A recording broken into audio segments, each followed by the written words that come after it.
Are psychics for real? Can you talk to the dead? Are mediums just experts at a number of carefully planned hoaxes that dupe those who want to believe? What about tarot cards and palm readers and ghosts? What should Christians think about all those things? We're going to talk about that and much more with a very special guest today on Theology on Air. Well, as always, thanks for listening to Theology on Air here on KPFT. If you're listening to us via KPFT on the HD2 channel, we want to welcome you. We're here every Thursday at 5 o'clock. This is the Theology on Air program where we bring you theological, ethical, spiritual conversations, and we try to have debates from time to time as well, so all sides are represented. But we're here every Thursday at 5 o'clock. Theology on Air, you can learn more about Theology on Tap, of which we are an kind of outreach. Theology on Tap is found at facebook.com/Theology on Tap. I'm Evan McClanahan. I'm the pastor at First Lutheran. I'm joined as always by Sarah Stone, who is outreach coordinator at Memorial Drive Presbyterian Church. And we do want to encourage you to give to KPFT because KPFT is a community-supported, listener-supported radio. That means we bring you uninterrupted, commercial-free radio because, well, we're about free speech. We're about different points of views. We think that's important for life in a community. And so that's what we do here at KPFT. It's not going to be 7-minute sound bites of people arguing and resolving nothing with a 5-minute commercial break. We get to have long-form conversations because people give to KPFT. Frankly, that's just how it works. So kpft.org, hit the donate button. If you can give in the name of Theology on Air, we'd certainly appreciate it. So Sarah, we had James on. You heard James talk at a conference and said, we got to get this guy on. And we had him on a month or two ago. And we talked about a variety of cults. In fact, that just went on the podcast feed like this week, I think. But anyway, cults, all kinds of stuff. We wanted to take it even a step further today. Yeah, well, when we finished the last podcast, after we stopped recording and we were just kind of chatting, James said something like, and you could do one where you call it, how do they know? And we could talk about psychics and mediums. And then we all geeked out for a few minutes talking about that stuff and was like, well, why not do a show on this?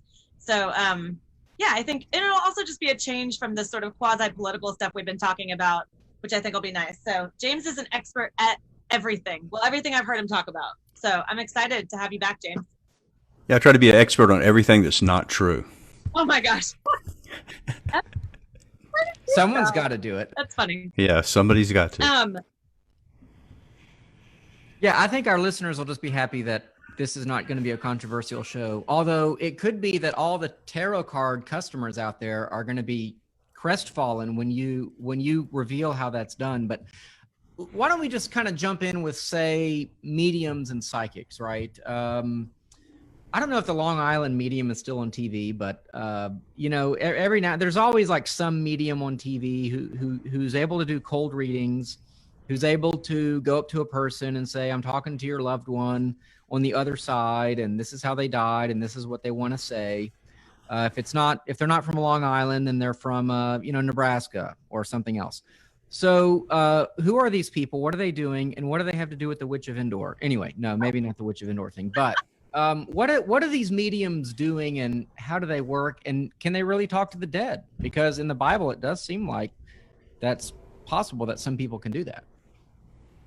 Well, it's a very interesting question. There's certainly a huge market out there for this type of thing. The occult in general is just booming right now.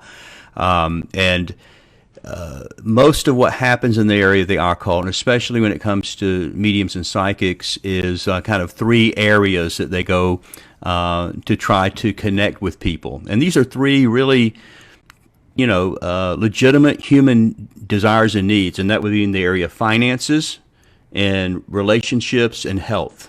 Everybody has some concerns in at least one of those areas. And the psychics come along and they say, hey, I can help you. I can give you this hidden or secret information. I can tell you about your past and, more importantly, predict your future, tell your fortune. And so the temptation is, and all these things, the Christian perspective is that we're to trust God in these areas. but the temptation's always going to be to try to find some kind of shortcut, because on this I really need to know about this, and it's hard to trust God. And so that you have very popular television programs, New York Times best-selling books, all on this idea of psychic mediumship, and mostly now the emphasis is on necromancy, or communication with the dead. Yeah, I might just mention that is a. Oh, I'm sorry, Sarah. I might just mention, based on our conversation yesterday, that is a death penalty offense in the Old Testament. I just want to point that out. Well, back to. Yeah, but go ahead. I'm sorry. No, I was just gonna say. So, what if you had to guess? What sort of percentage? Maybe this is a reductionist way of talking about it, but how much of excuse me, how much of what you hear from those people is them mentalist tactics, reading micro, that kind of thing? And is it Darren Williams, the guy that's the famous mentalist and can figure all kinds of stuff out about you? But if it's just, he's just using kind of science.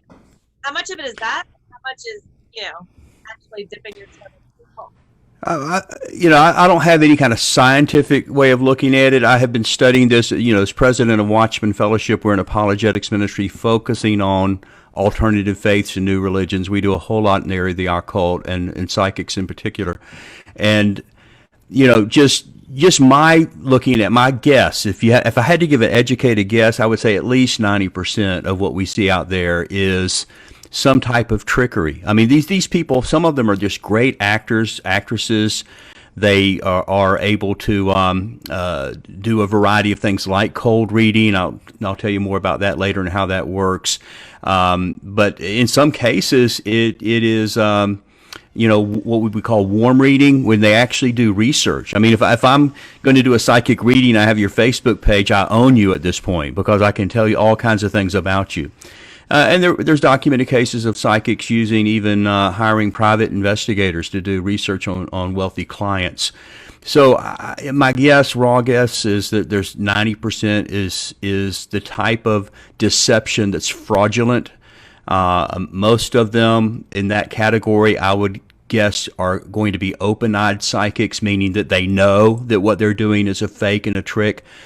Some people are using the techniques really thinking they have some kind of gift, and they don't realize that they're being fraudulent, even though they are. But the majority, I think, purposely do this. And but there is a percentage, and there's some biblical examples of this, in which it's not simply actors and actresses. It's not just using shills or audience planting confidence in the audience, but it really is something spiritual. The problem is it's not the Holy Spirit, and this is where you get into the realm of evil spirits that can, in some cases, impersonate dead people. And the Bible talks about something called familiar spirits. And so there is some percentage out there that is actually, there's been a few, I can't document for sure, but I've been to events, a lot of it that I go to, psychic fairs, New Age events. You're seeing channeling, things like this, and it's just like, you pretty much know it's fake. But there's a couple of times I've been there and the hair on the back of my neck stood up, and I'm thinking, I think what I'm seeing is real, but I know it's not God. Let's come back to that. I'd like to, you sent us some older video clips that go back to the first thing, right? Where people know that they're, people are kind of scamming in the techniques that they use. So what I'd like to do is I'm going to share my screen, I guess. Let's see. Google Chrome. And so I think everyone should be seeing what's on my Google Chrome page, which anyway, and we're going to watch this. It's called The Trick, The Secret World of Psychics Revealed. And this is the first part. So this is where the psychic actually has someone come up, and he's able to tell two people a whole lot about themselves. And if you're just watching it, you might be saying to yourself, how did he do that? Well, we'll explain it in just a minute. Here we go.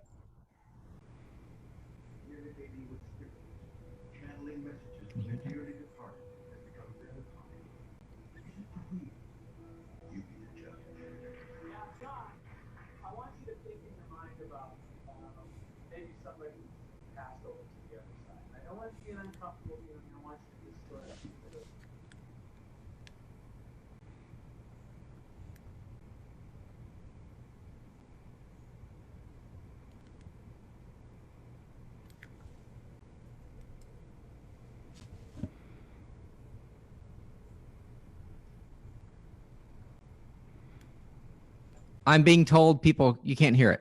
Nope. I heard the audio a little bit, and then we lost it completely. Oh shucks. Okay. That's a radio station. I'm so sorry. I know what I did wrong. Hang on. Let's see. I got to go back to Zoom. I need to share. Let me hang on. I'm sorry. Okay. When I do this, I need to share computer sound. Let me do it again. Here we go.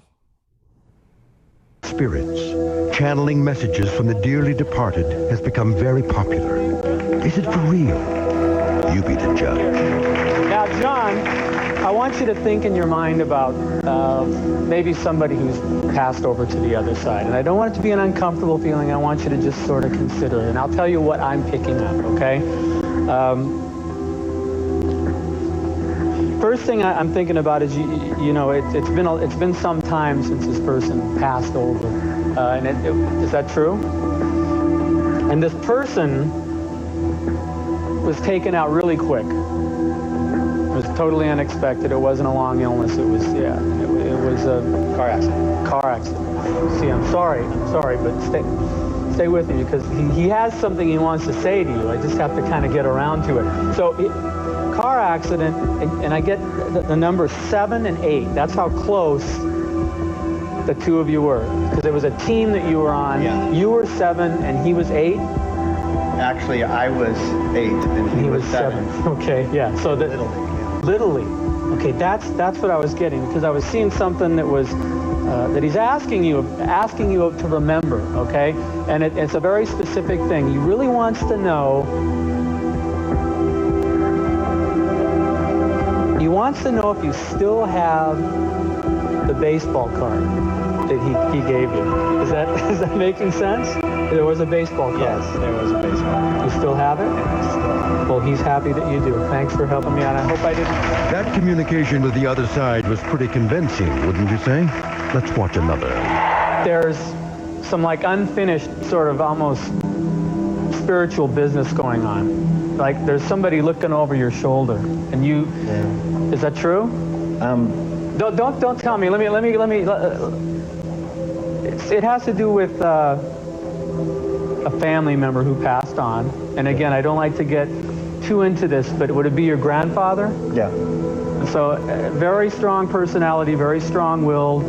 Let me see if I can get his name. Okay. So I want you to concentrate on it. Don't move your lips. That makes it easier for me to get it. Okay. It's like I was getting the name Phil. Is there a P, N, and L? Paul? Yeah. That's his name? Yeah. Okay, so look, here's what Paul wants to say. I'm not going to say he's standing behind you or anything like that, but he's saying that you have to do the things that he wasn't able to do. Okay? So thanks for helping out. I appreciate it. Give him a round of applause. Thanks, Patrick. All right, so we'll watch a shorter video that kind of explains some of that. But watching it for the second time, I noticed a few things. It seemed like the guy pretending to be the psychic, intentionally got some things wrong, right? 8, 7, no 7, 8, or Phil, a P and an L. It's almost like he's there's a weak transmission, you're right, and like it's coming through stronger now, I don't know, is that part of the technique? It's called the patter, and part of any illusionist, any magic trick, it's 50% sleight of hand or the illusion, but the other 50% is the patter or the talk up, and that's just as important in how you're able to deceive someone as the trick itself. You kind of need to be a good talker. You kind of need to, it's kind of like, hey, look at that shiny thing over there. Meanwhile, I'm putting the ball under this cup or whatever. I really think this needs to be my new side hustle. I used to do some acting. I've been told I have some charisma. I'm just saying. You used to do some acting or magic? Acting. No, I'm not that weird. No. Oh, okay. Well, yeah. Magic is kind of a form of acting in many respects, but yeah. Continue. Yeah, there's apparently good money to be made. So we're going to look at the second video. I'm going to fast forward about 30 seconds into it just because it kind of reminds people what they just saw. So we're going to jump in, and this is going to kind of explain how they did it. let me share screen again, including computer. Oh, wait, I didn't do that right. I want to do Chrome. Okay. It may look real, but it's not. So how do these phony psychics channel messages from the dead and read the thoughts of their audience members? The answer lies in what happened before the show. While waiting in line outside the studio, Patrick was approached by this man. Though he seemed to be just another audience member, he was actually one of the psychic's accomplices, gently digging for personal information. And what about John? He's unaware that he's also being grilled by an accomplice who's an expert at secretly gathering personal information. The stories that the accomplices obtain are put onto audience information cards, and the most compelling ones are color-coded. Matching colored tape is then put on predetermined seats in the audience. The psychic memorizes the stories, finds the matching colored tape in the audience, and is ready to communicate secret messages from the dead. You know, for me, it was like there's a big part of me that wanted to believe. I genuinely and sincerely wanted to believe that I was going to get to talk to my grandfather. And then ultimately, I was really let down. It's heartbreaking. Yeah, that's the tragedy of all this, right? That people want to believe. You would, on this area of someone passing away, John Edward, who's the author of Crossing Over, and that he was probably 15 years ago the most prominent psychic in America. But he made merchandise out of 9/11, actually having a show where he would contact 9/11 victims from the World Trade Center or what have you for those who have just lost their loved ones. And again, people would say or pay almost anything to have one more minute to be able to talk with a loved one. Whatever It's very happened to powerful. him? Is he still Oh, around? he's still going. He had it was at one point the #1 Crossing Over was the #1 program on the Sci-Fi Network. It then got syndicated. He had a sequel program called John Edward Cross Country. I wrote our profile on him, and I did a lot of research back at the time. So he's still out there, probably just doing smaller venues now. He doesn't need to work as hard. He's got those royalties just coming in.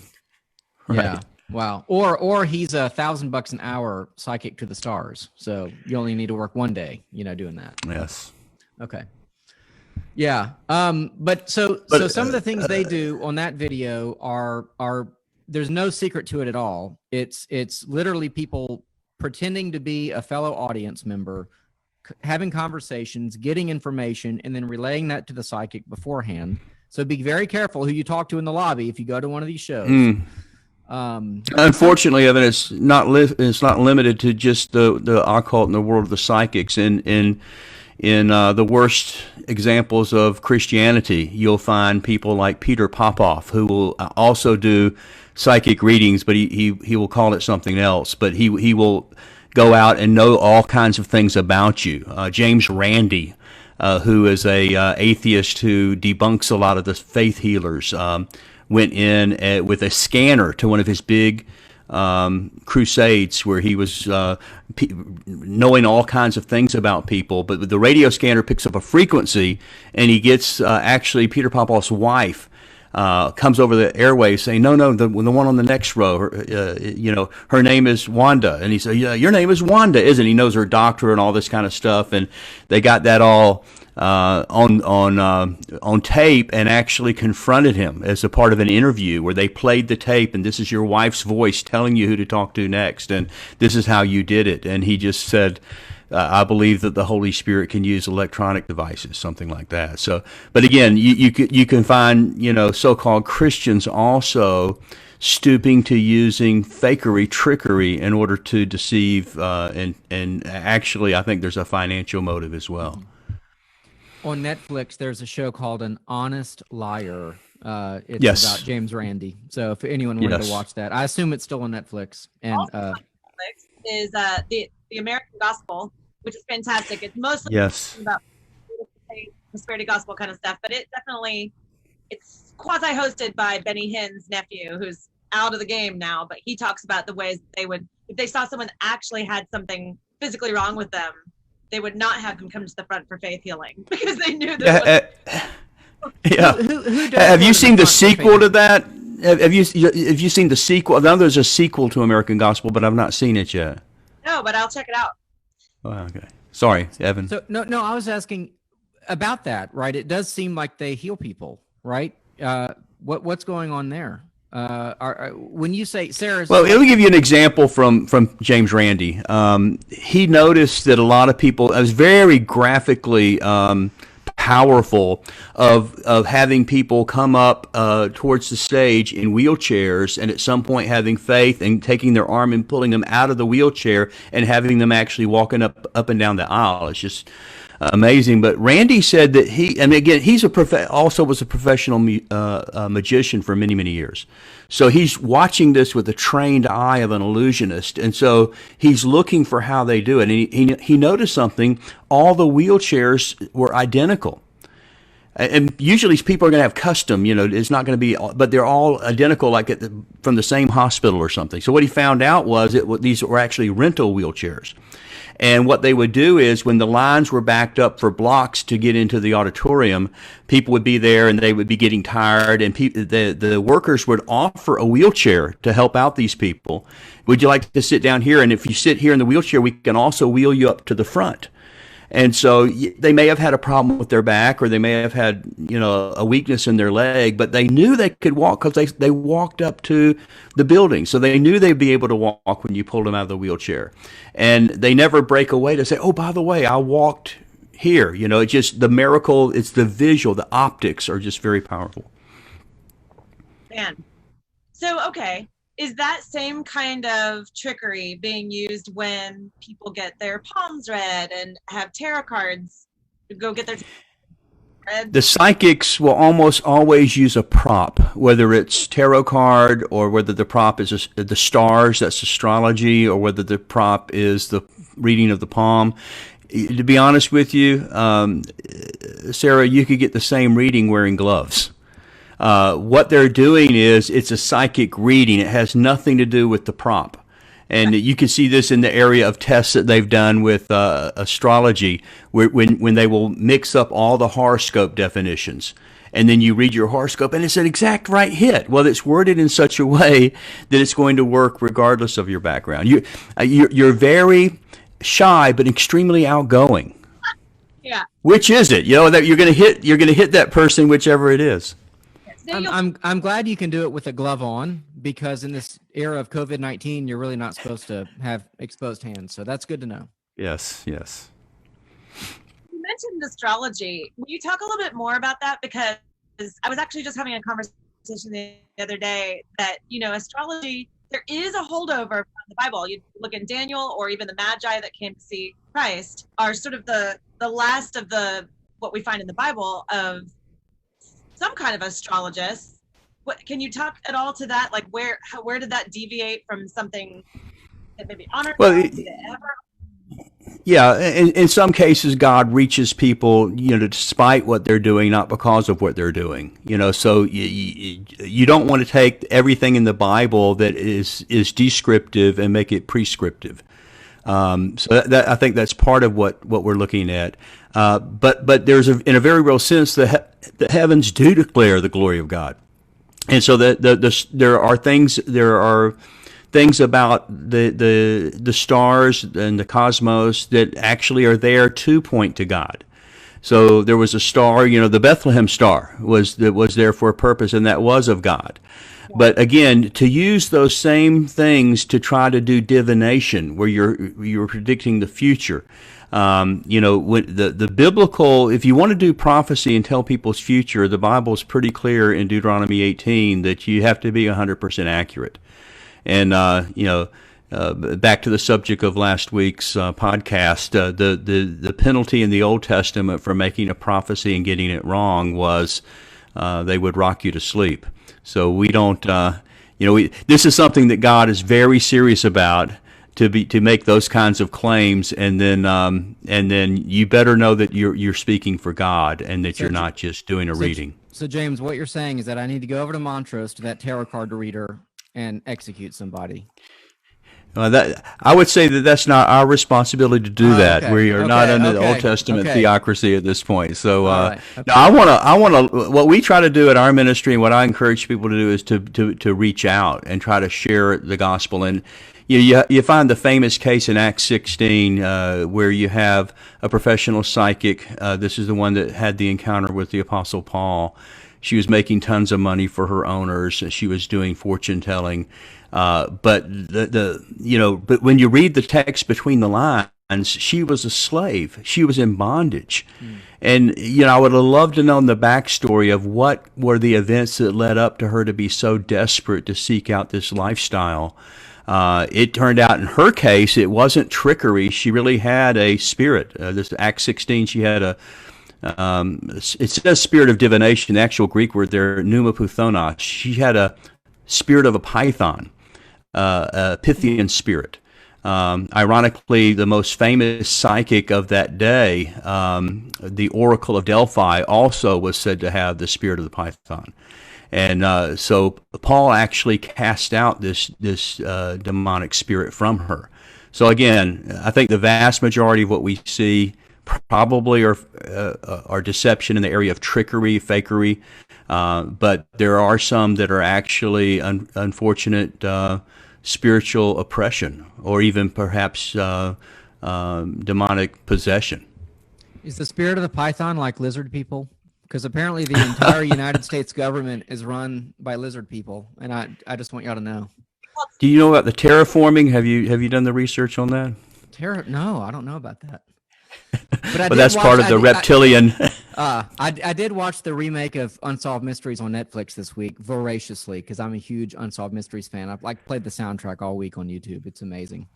Is it just me, or why is the History Channel have all the kooky theories and bizarre theories out there? It's don't call it the History Channel. We'd rather have something that's MTV. Could you play me some music, please? Def Leppard and Van Halen, preferably. What's all this reality TV business? Come on, not the MTV of my childhood. I want to ask though about the tarot cards. I mean, maybe there's nothing really to be said about it because maybe it's the same kind of deception. But I've actually never asked or ever heard an explanation of it, and same for palm reading for that matter.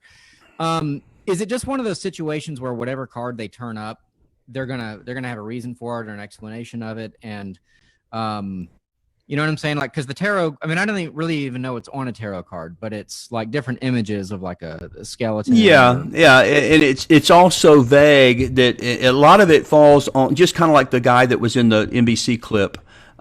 You want it to be true. You've already paid money for this. You want this to give you the information you're looking for. You're in some cases desperate for it.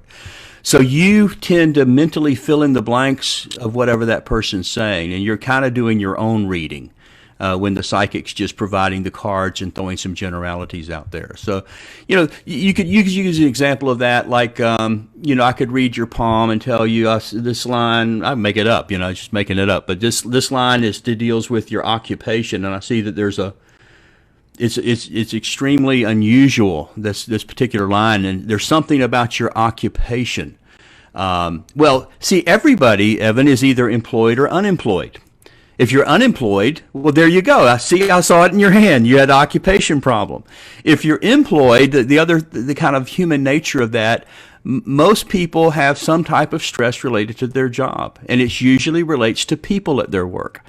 So, I know I have a job. I enjoy my job. Well, it seems, are there people at work that's causing issues? Something's that your hand's telling me something here, and you let them fill the blanks, and you can just, again, especially if you're dealing in one of those three areas, relationship, finances, or health, and you can, convince most people that you're psychic. For me, it's usually clogged toilets. Those are the most troublesome things about work. And I don't. I can see that in your hand. I'm reading it now. There it is, right there.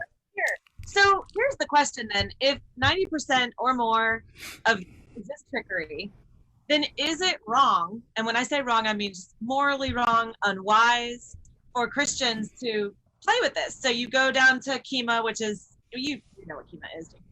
and they've got somebody that's doing like palm reading, and you're on a girlfriend trip, you're like, let's go do this, it'll be so fun. I've never done this, by the way, but everyone I know is like, let's grab some cocktails and get our palms read, it'll be so fun. Is it innocent? Is it okay if we know that it's not real? Or is it what I would say? Yeah, what I would say is it's a violation of the Word of God. Whatever method of deception's in use here.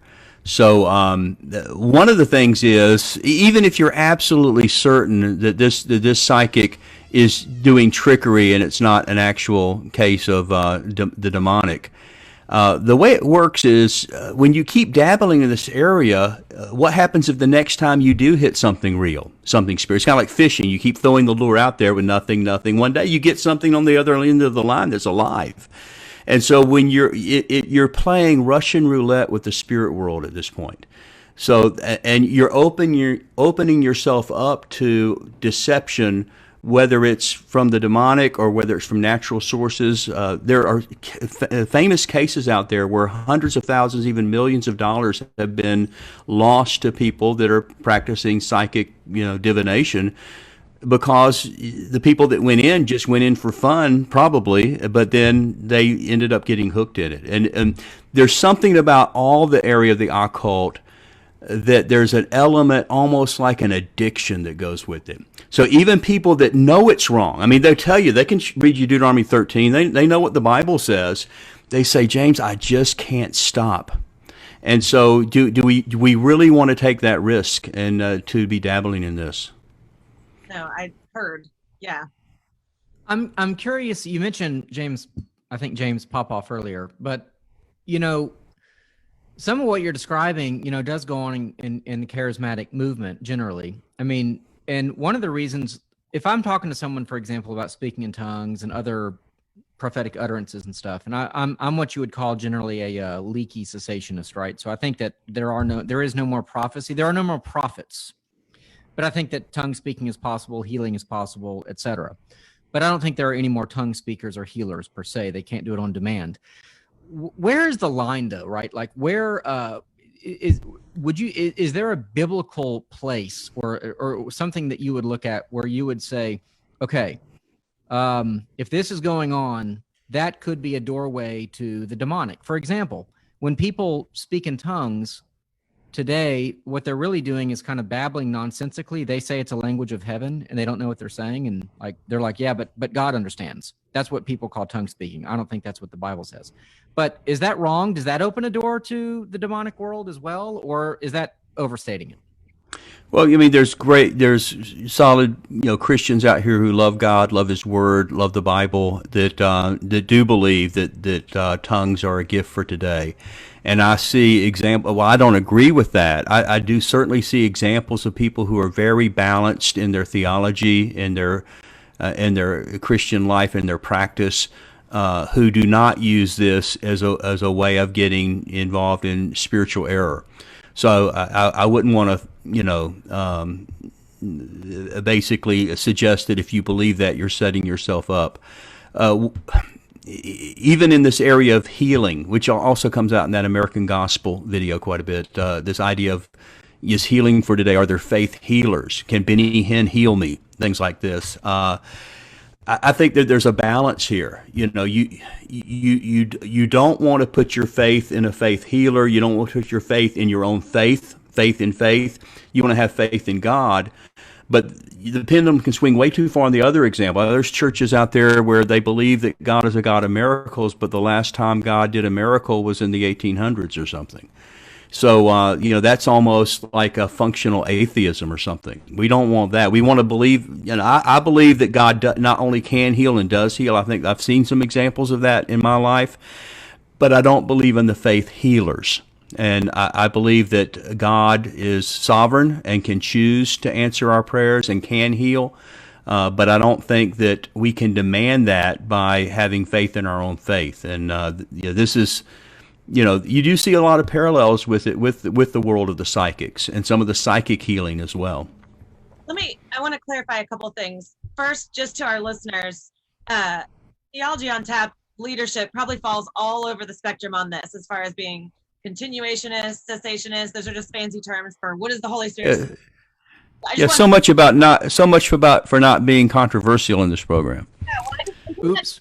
Because we do, I mean, we have people that love the Lord and fallen all along, that spectrum. And we can do another podcast about that another day. But my next question for you would be something like, if some of this is dabbling in the occult, and when we talk about the occult, we're talking about sort of the dark side of the spiritual realm, as it were, and maybe you can even define some terms.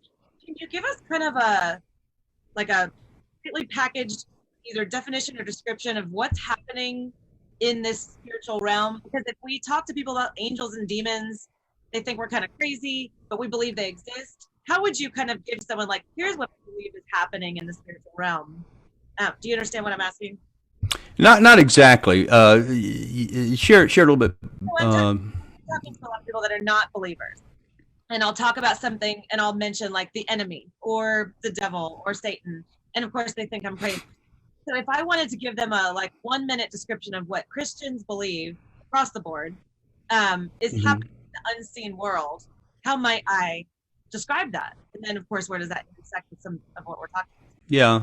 Well, there's a kind of a secularization, not only Western culture, but also of Christianity in Western culture. So the idea, even with many Christians, is, well, angels sound good, so they probably exist. Yeah. Devils or demons, they theoretically exist, but they have nothing to do with us. And this is something in the Bible. They went away sometime after the first century. We don't see them anymore. Now, if you go outside of the West, if you go outside of Europe and the U.S., and you go to other parts of the world, even the non-Christians, Christians and non-Christians, very much believe in a spiritual realm. Some of what they believe is true and some of it's not true. But if straight biblical worldview is that there is an unseen world, there is physical and there's spiritual, and that there are angels and demons, and the Bible talks about that. Jesus is casting demonic entities out of people. You see that with the first century. Now, I think in the West, part of what's happened, and maybe this is a residual from the Christian influence. You don't see the manifestations in the United States, the graphic manifestations of the demonic that you see in other parts of the world. Go with me to Brazil or go with me to Haiti, and you will see things. So I think that maybe the demonic is more underground here in the U.S., and maybe it could be a residual Christian influence, that it's not as powerful or vocal as you do see in other parts of the world, in Africa, let's say. But as we get further and further away from a Christian worldview here in America, we're going to see more and more of this, more and more things that you can't write off as simply a psychological event or a psychosomatic event, that this is something that seems to be visceral. It seems to be evil in a way that's quantifiable. And, I don't know how the secular world's going to explain that away, but I think we're going to see more of it as we further drift away from Christian roots. I don't want to talk about exorcism, but I'm reminded of a movie, The Exorcism of Emily Rose, which is a kind of bad American remake of a really good German film, because the subject was German. But the importance of that story is that the Catholic Church was essentially sued because this girl died during exorcisms, and the Catholic Church is claiming this is a real spiritual battle, and others said she had mental health problems. And so there is kind of, I think, the beginning of this falling away from a spiritual worldview to a secular worldview, and that's kind of where the rubber meets the road. We don't need to talk about possession. We maybe have time at the end, but let me ask this. I woke up the other night and my Uncle Sal was sitting at the foot of my bed, but he's been dead for 20 years. So, I mean, what, Uncle Sal or a ghost or a demon or what? I'm just joking. I don't have an Uncle Sal, but what do we make of ghostly encounters? Well, first of all, there's biblical prohibitions against necromancy or communication with the dead. So we know we ought not to be seeking out that kind of thing.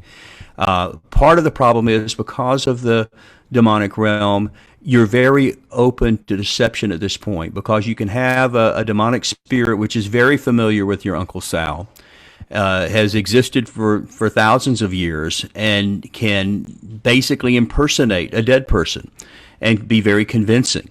So the Bible seems to indicate that it's not possible for us to talk to the dead, that there's a great gulf fixed, it talks about, I think, in Mark's gospel, but certainly we're not prescribed. However, if you're a pastor, I know you're a pastor, you will not go very long without having very credible stories that you'll pick up on of members of your parish, members of your church who have encounters with deceased spouses, maybe shortly after death. Was it a dream? Was it a vision? Was it the dead spouse really connected to them? They seem very convinced. I think in some cases, God might allow for a dream in which, hey, you're not seeking this, you're not looking for it, but I'm going to communicate so everything's fine with your wife, with your husband.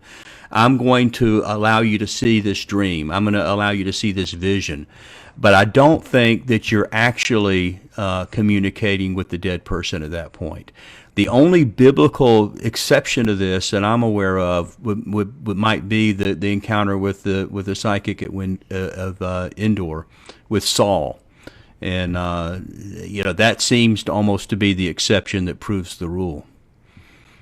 Yeah, that is a bizarre story, right? Because Samuel, who she brings up from the dead, seems to be sleeping, which Evan Frisk would jump on. See, I told you, souls sleep. Yeah. By the way, I Googled, Hasbro does sell Ouija boards for $19.99. So yeah, we have a profile on Ouija boards that we published about 2 years ago, and an interesting backstory of how the IRS got involved with making it a game. There was a lawsuit involving, initially it was supposed to be a device that was a spiritual reader that was a religious device. And after the founder of it had sold tons of them and made money, the IRS wanted their taxes, and he said, no, this is a religious tool. It has nothing to do with that. And it ended up when I think it went all the way to the Supreme Court, when they ruled in the favor of the IRS, he ended up having to sell, and it ended up going to Hasbro and then later to I can't remember who owns it now. Is it Hasbro now that owns it? Hasbro Shop is where I'm at. Shop.hasbro.com, and it says the mystifying Oracle Ouija, ages 8 and up. So if you got to be 8 to play it. So at least there's that safety net in place. Yes. Nobody too young will be possessed by a demon after the fact. What do you think? Are any people in 2020 actually using Ouija boards? I feel like that was part of the whole satanic. Oh yeah.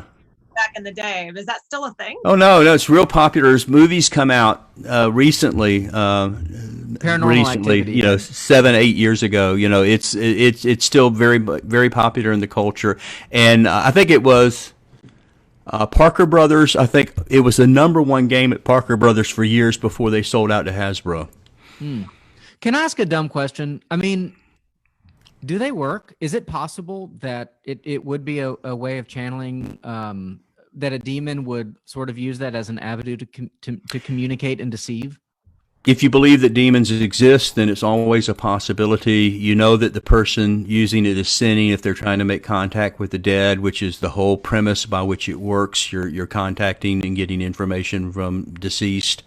It's always a possibility, but it's kind of like that 90-10%. Is it trickery?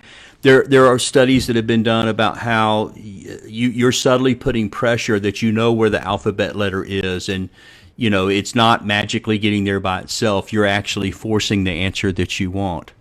Who am I going to marry? Hey, it happens to be my girlfriend. I'm 16 years old, and look, it just spelled out my girlfriend's name. So here's a clarifying question. If well-intended Christians pray and we ask God to give us wisdom and insight into making decisions in our lives, right? We have a job in Pittsburgh and we want to know whether to take that or marry this person or not, right? We're making decisions. Where's the line between asking God to show us the way, give us an answer, and doing this kind of thing? Because when I think of a Ouija board, I don't think of people just sort of wanting to talk to a dead uncle or something. I think of them just wanting to, generally speaking, talk to the spirit world. And the spirit world is a lot of things. So I don't know, where is that line? I obviously don't think we should be using Ouija boards. I'm not trying to make a case for that. Yeah, it's kind of like that question about faith healers versus do we believe in a God that actually can heal? Prayer is ordained by God. It is commanded for us to pray and pray often. But when God answers prayer, it's not special revelation; it's personal revelation. And I think the thing we keep in mind is we have a hierarchy of where our sources of authority are. So, as Christians, we want to say the Bible is special revelation. That's the one that's inerrant. When God answers my prayer, He may answer it, but that's not inerrant. It could be the pizza I ate last night. It could be my own desires of this coming out there. So we always want to put that under. But what makes prayer not part of the realm of the occult is that prayer is the occult we would define as any attempt to gain supernatural power or supernatural wisdom. One of those two things, power or wisdom, apart from the God of the Bible. Okay. So, if you want to gain power, and so you ask God to give you power over a situation, well, that's not apart from the God of the Bible. So, the spirit realm is something different, that where you're actually doing things that are in line. My grandson just brought me the Bible, so I could share it with you there. So anyway, so the spirit realm is basically an attempt to not trust God in these areas, but to get that answer you desperately need. Interesting. Yeah, I remember watching the episode of, and I do not recommend Reza Aslan. He's a little crazy, but he did this 6-episode Believer series on CNN. Did you watch that, James? I did not get a chance to see that. Of course, his book, on Jesus. He's Muslim, by the way, but it's interesting from a Muslim perspective. He does believe that Jesus did die on the cross, which is not what the Quran teaches. So he does believe in the crucifixion. He believes a lot of things that aren't in any sacred text. But when he was doing the special in Haiti on voodoo, he documented this idea that the people that sort of were around the fire, the slaves at the time, he uses this terminology that they decided they did not want to be slaves anymore to their masters, obviously, that they decided that they would basically exchange their slavery and be slaves to this new power. And of course, essentially just sold their souls to the devil, and in the form of pigs and whatever that they would sacrifice, and goats and all that. And so it was shortly after that they started organizing, poisoning the wells of their white masters, and of course then the uprising happened such that they were freed, but now they were enslaved to something new, which is fascinating to me, that a sort of secular show on CNN would say such a thing, that they were now enslaved to humans. I mean, crazy. Yeah. I had James. By the way, I didn't give you your bio at the beginning of the show. I will copy it and paste it into the notes. I apologize of the podcast, but we're talking to James Walker, who's the president of Watchman Fellowship, and so we're very honored to have him with us. We're not quite Nightline or ABC World News Tonight, where he has spoken before, but we're doing the best we can. And I appreciate you letting us just pepper you with all kinds of questions in the whole realm of the occult. I had two more areas I wanted to throw out at you.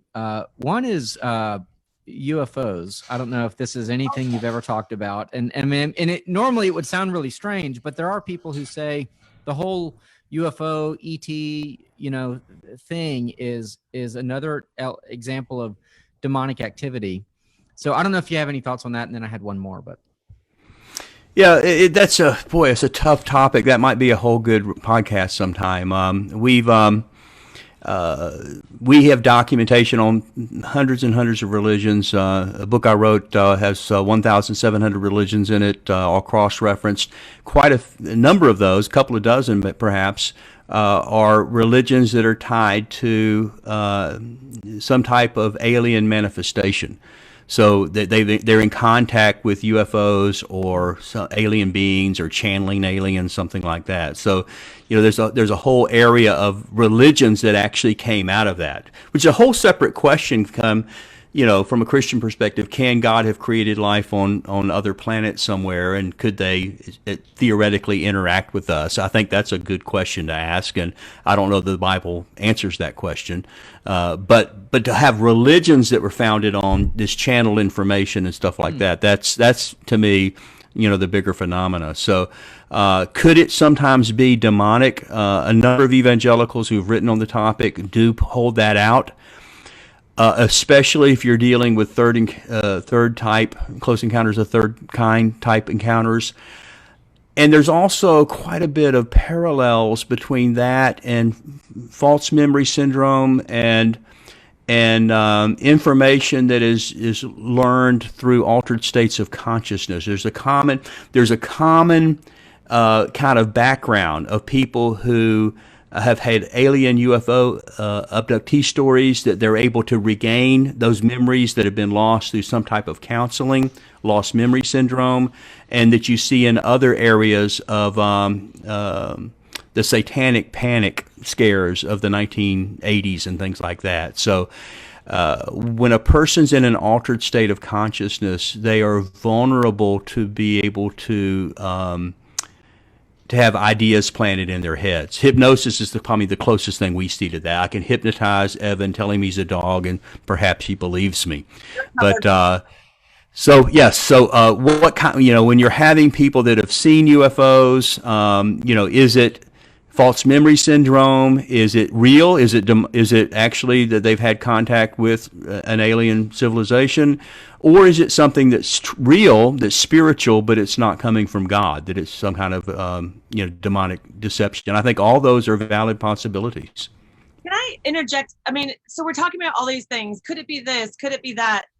If it ever is demonic, which it sometimes is, to what end? Right? Like if we're trying to figure out the goals of Satan, is he just draw people? Yeah, well, one of the ends is the messages that you get. Whether you're talking about the Raelians, there's a religion that was founded by a French, I think, journalist who had an encounter with a UFO.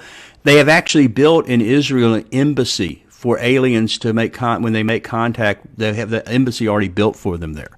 So it's. But the messages that you're getting from when you're channeling this, you see it with the Heaven's Gate suicide cult, Marshall Applewhite. We met with 3 of the followers of Marshall Applewhite just months before they killed themselves. In fact, of the 4 people that we met, it was part of my staff in Alabama. Of the 4 people that they met with, 3 of the bodies were amongst the corpses in Rancho Santa Fe, California, when they committed suicide.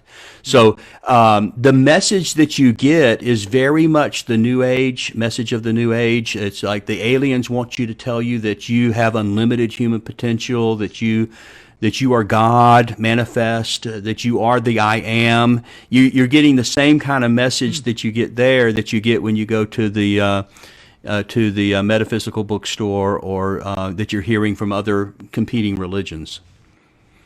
Could you give, we only have about 3-4 minutes. Could you give a quick definition of animism? And I'm curious as to if you have any thoughts on the Day of the Dead and whether we should ban the movie Coco. Oh my gosh, Evan, God, wait. I think I've just used up all my time, so I'll let it go with that. On animism, it's basically a form of spiritism. It's very much a part of pagan culture and basically just non-Christian worldview in much of the world, and that is that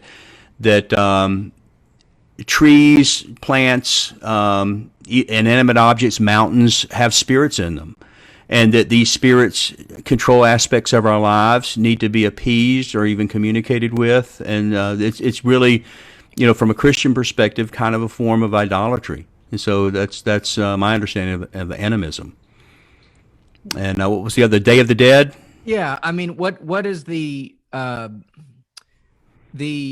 line of remembering the dead and communicating the dead? When do you take it a step too far? Because I think, in Houston here, we have a big, Day of the Dead is, it's, you notice it around November 1st, right? November 2nd. Mm-hmm. So I'm just curious as Yes. to when, like, if you put a picture of a loved one on a makeshift shrine at your house and you have a chair at a party that's empty because that's chairs for that relative and they really believe that person might show up. Is that wrong? Has that crossed a line, do you think? Well, I don't think it's right in the sense that I don't think the loved one is there. That loved one is in the presence of God, or in the presence, not in the presence of God. So there's not the idea that you're a ghost that travels around the world trying to resolve some spiritual aspects before you can go to heaven, or before you're banished to hell. Those are not biblical ideas. So it's not true. Now, whether how much of a sin it is, I don't know that where I would draw the line there is any attempt to communicate with the dead, what the Bible calls necromancy, to have relationship with the dead, communicate with the dead. That's where you definitely cross the line. You make yourself vulnerable, susceptible to deception. You might end up actually contacting a spirit pretending to be that dead loved one. So that's definitely where I would draw the line on that. Remembering the dead, no, there's nothing wrong with that. Loving that person, keeping their memories alive, this is all part of the way that we honor humans that are made in the image of God.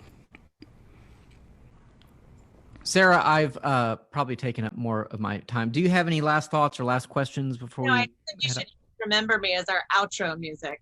And on TV.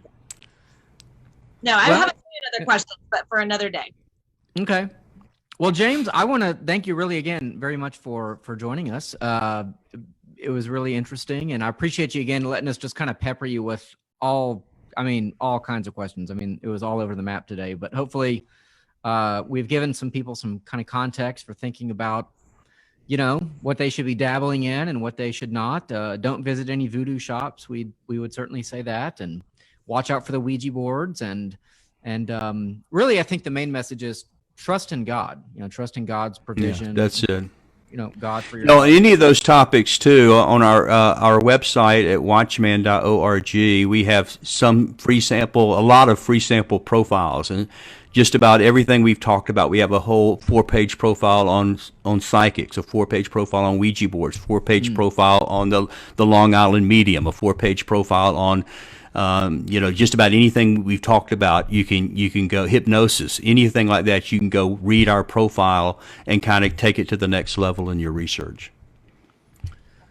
Well, thank y'all so much. I'm actually going to jump on another Zoom call, so I need to run. But I want to thank you, James and Sarah. Any last thoughts? I'm good. All right. Well, folks, we'll see you next week. And until then, we encourage you to question freely, think deeply, and disagree as needed. All right, guys. Well, thank y'all so much. This was fun. Thank you. Appreciate it. Good interview, I think. Hey. See y'all soon. We'll be contacting you again, I'm sure. So many interesting things. Okay. Yep. Okay, thanks. Bye. Bye-bye.